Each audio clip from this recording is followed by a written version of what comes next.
So to begin with, there's the GUI, simple 2 buttons, start and quit. Start will load the level, quit will quit the game. So here the player walks up to these signs as it's clear and explains the basic controls and the mechanics, so they know that right clicking will pick up objects, and here it just says place the dynamite by the wall and run. So it's very clear the player needs to right click, pick up the dynamite, place it by the wall and run away. And here it's quite satisfying for the player to watch the wall explode, knowing that their actions have caused that, and the wall will explode and crumble down, and the player knows from reading that sign that they need to use the orb to guide them through the level. So they'll take the orb with them through to the next section, and it's very clear where the orb should go to open the door, so it acts as sort of a key, so that will slide through, hit a trigger box, and it will open that door. Into the next section, it's clear again they need to use the orb in a similar fashion to open the door from the other side, so they will use the objects provided to build sort of a bridge, as it's clear that the stairs have collapsed there, showing that they need to build their own. So this is internal logic for the player.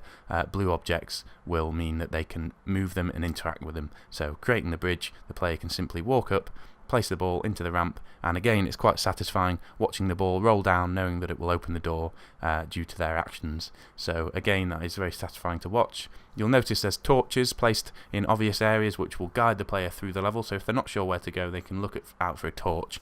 Again, that will guide them through. So there the ball hits the trigger box and opens the door. And once a player walks through the door, there is another trigger box which will close it behind them, meaning they can't get into any of the past puzzles and cause any problems. So here it's clear there's more orbs that can be moved and picked up, especially with them being blue. That's internal logic. Again, the player can place them into the floor here. It's quite clear that there's a cutout on the floor and there's a code on the wall to follow, and once they're all in the right place it will open that section there, allowing the player to once again place the ball into there, and it will open the door, and once again it will close just to stop the player from causing any more problems with the blueprints. So here it's clear there's a torch on the other side, that's where the player needs to go, a torch up there, so it's clear the player needs to walk up there and place the ball onto the ramp, which will in turn rise platforms from the lava and allow the player to jump across. So obviously with it being red, it's quite clear, and glowing, it's quite clear that it's lava, and the player does not want to fall in there because it is a kill zone and it will start the level over again.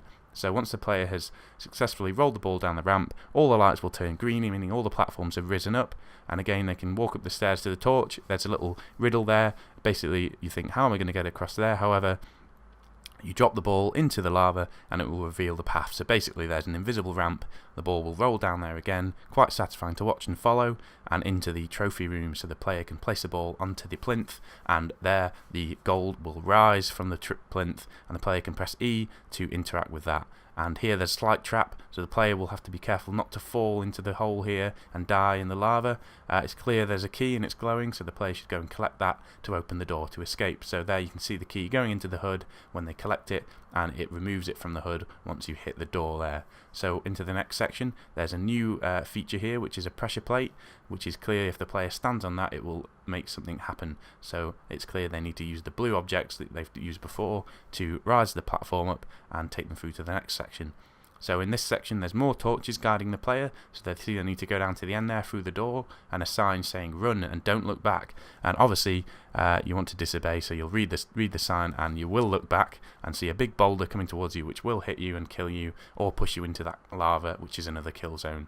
So in this section here, it's clear there were two pillars and one of them has fallen over, meaning the other one could potentially fall over. So the player will walk up here, following the torches once again, and they know they can interact with objects using the right mouse button, so they can push that over, simply smash and destroy that fractured object, and they can walk up here following the torch once again and get out into the next section. So here you'll find the AI. It basically says press T to talk to your companion. It's clear they need to get and stand on that pressure plate, so obviously there's blue blocks blocking the way, so the player knows they can interact with the blocks, shoot them with their physics gun, and press T and it will make the AI walk onto the platform. Again, they can use the pressure plate here, place the blue object onto that, and then using the sign as they learn the new knowledge to press F to make the AI follow them. So at this last section, basically the plane is broken, the player needs to repair it using this crane.